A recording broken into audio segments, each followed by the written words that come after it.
Hello, everyone. This is Z with Unlocking Greatness Podcast. Thank you so much for joining. I'm so excited to break the book of Jonah down into 3 parts. We are going to, God really put it in my heart to study the book of Jonah. And it's only a couple chapters. I think Jonah's only like 4 chapters. But there's 3 parts that I broke it down to. So this lesson is going to be broken down into 3 parts. The first part is going to be called Running Away from God. And I'm sure many of you are familiar with the book of Jonah, but I just want to break it down and just apply it to how it applies to my life. And I pray that it encourages you. Then part 2, I believe I titled that one, that's going to be called Repentance, sorta. And we'll talk about that. And then part 3, I wrote down here, is going to be called Angry with God, because we all know that Jonah became very angry with God at some point. So let's just dive right into it. This is part 1. So I'm in the book of Jonah. You can feel free to read along with me. I want to give a little bit of a backdrop to the story. So I'm just going to read and then talk a little bit with a backdrop and read. So just follow me a little bit. If I have time, I'm going to have a couple little videos playing throughout this. So if you're listening on the podcast, I would strongly advise you to watch the YouTube channel, and please subscribe, by the way, click the notification button, but subscribe to the YouTube channel because I'm going to try to, if I have some time, get some little drawings in here just to do some illustrations so you can really get a gist of what was happening. So let's just dive into it.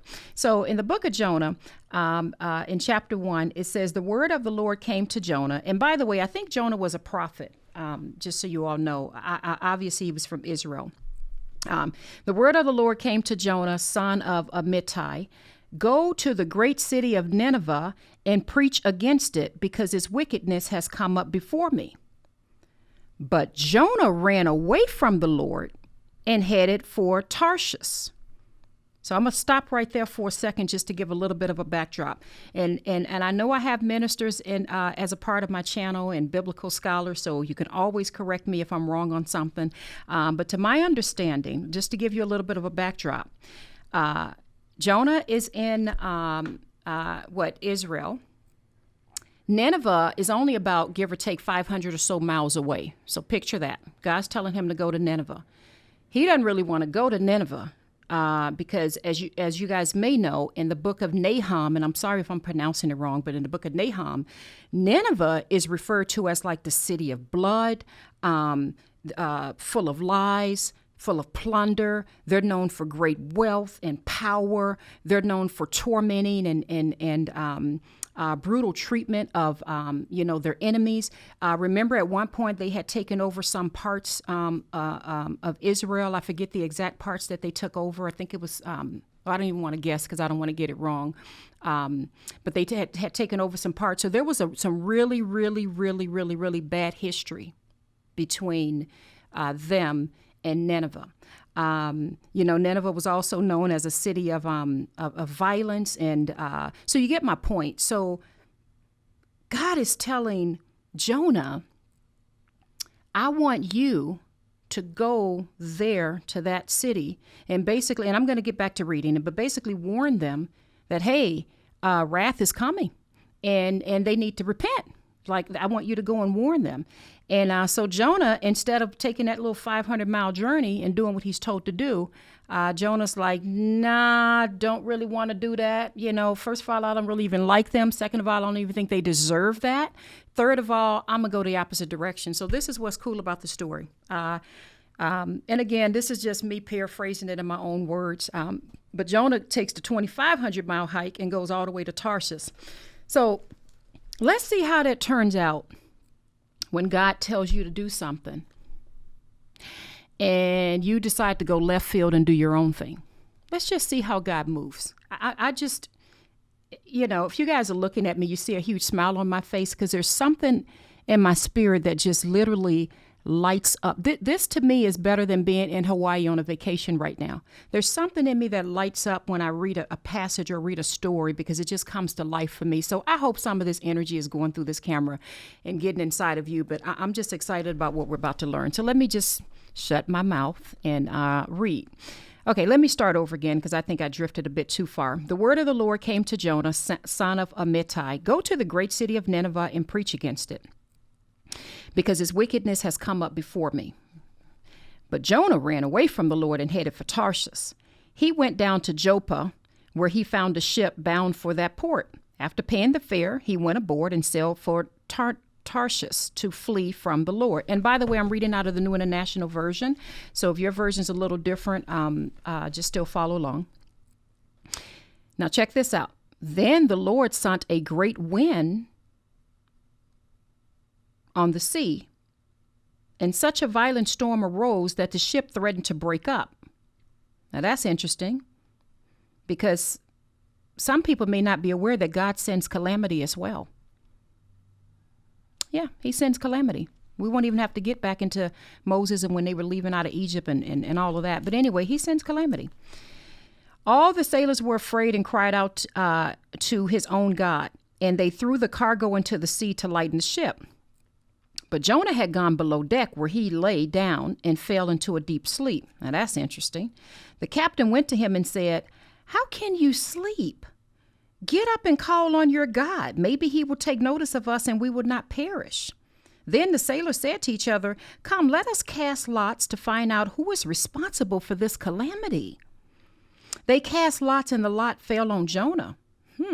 That's interesting. So they said to him, "Tell us who is responsible for making all this trouble for us. What do you do? Where do you come from? What is your country? From what people are you?" He answered, "I am a Hebrew, and I worship the Lord, the God of heaven, who made the sea and the land." This terrified them, and they asked, "What have you done?" They knew he was running away from the Lord because he had already told them. Let me just stop there a second. They knew he was running away from the Lord, as if that's possible, by the way, because he had already told them so. My goodness, I got something to say on that one. The sea was getting rougher and rougher. So they asked him, "What should we do to you to make the sea calm down for us?" "Pick me up and throw me into the sea," he replied, "and it will become calm. I know that it's my fault that this great storm has come upon you." Now, listen to this. Instead, the men did their best to row back to land, but they could not, for the sea grew even wilder than before. That's just what's so amazing to me about God, is that his plan is going to prevail no matter what. So since you took your little butt on out there and think you're going to get away from me, no. Y'all not going to just roll on back in. I'm going to keep this sea going. I'm going to let this calamity come on a little bit more so that I can make sure you get the message. Anyway, that's just my take on it, but let me shut my mouth and keep reading. Where was I at? I lost track. I'm in verse 13 right now. Instead, the men did their best to row back to land, but they could not, for the sea grew even wilder than before. Then they cried to the Lord, "Oh, Lord, please do not let us die for taking this man's life. Do not hold us accountable for killing an innocent man, for you, O Lord, have done as you please." Then they took Jonah and threw him overboard, and the raging sea grew calm. At this, the men greatly feared the Lord, and they offered a sacrifice to the Lord and made vows to him. Okay, well, that's cool. But the Lord provided, even in our distress, even in our mess, God still provides. The Lord provided a great fish to swallow Jonah, and Jonah was inside the fish 3 days and 3 nights. So I'm going to stop there in terms of the reading, and I just want to elaborate a little bit on this point because I want to stick to part 1, which is running away from God. And here's the message that I want to give on this part. First of all, let me just read another passage or two first to nail this point. Let's turn to Jeremiah 23, verse 24. Jeremiah chapter 23.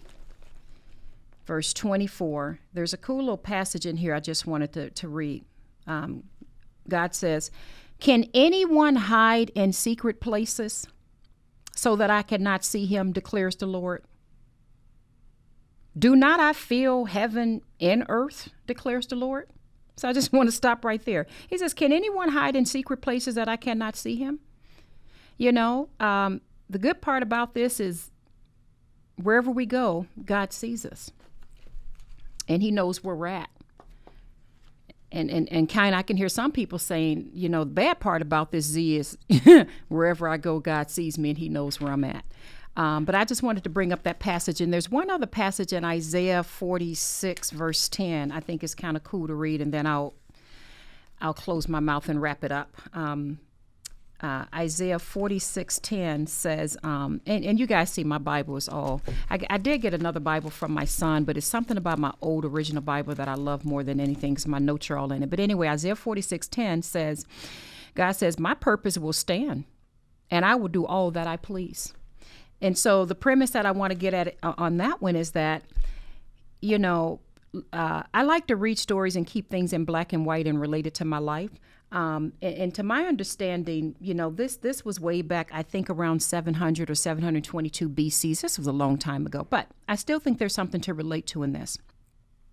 The bottom line is that when God gives you a purpose, when he puts you on assignment, it is best that we do what he tells us to do.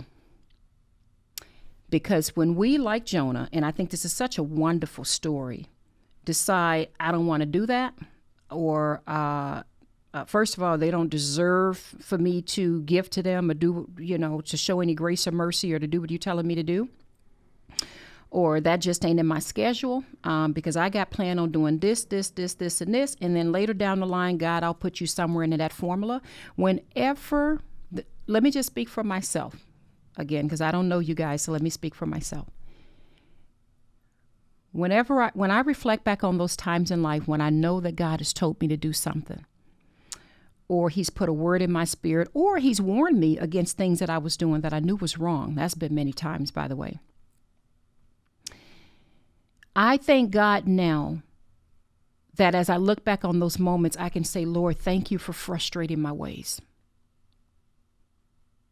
Thank you for the calamity that you brought on me during those times. Now, it's easy to say that in retrospect. We all know that. Am I right? It's easy to be in a little bit of a different spot and then to be able to look back.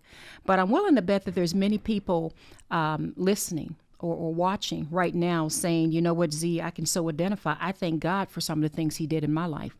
Because if I would have kept going at the rate I was going, I wouldn't even be here. I know that that's true of me. I know that that's true of me, that I wouldn't be here. And so I thank God that, first of all, he knew what Jonah was going to do. Let's just start there. Nothing takes God by surprise. You guys already know that. But I think I'm so grateful that God loved him enough to send a storm. So let's just park there for a moment.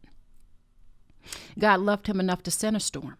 I've had some people, by the grace of God, this podcast has been growing, and especially on many of our social media platforms. And I may not respond to all of the messages and things that people say.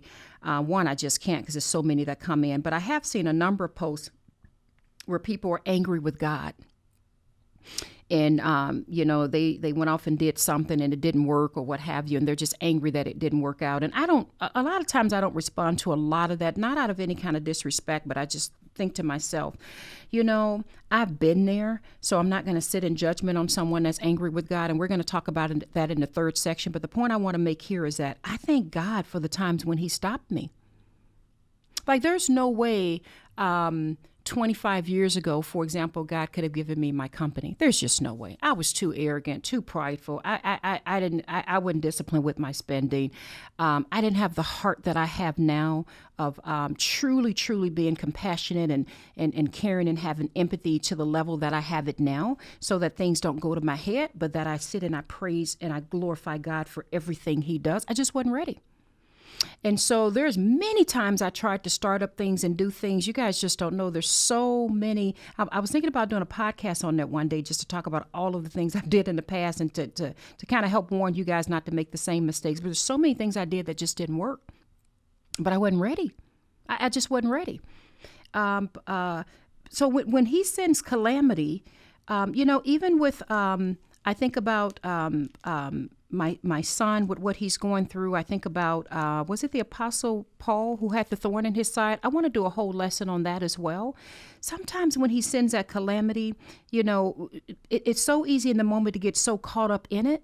But really, in all of it, God is directing us. When he sent that storm, he knew that they were going to need to throw him overboard.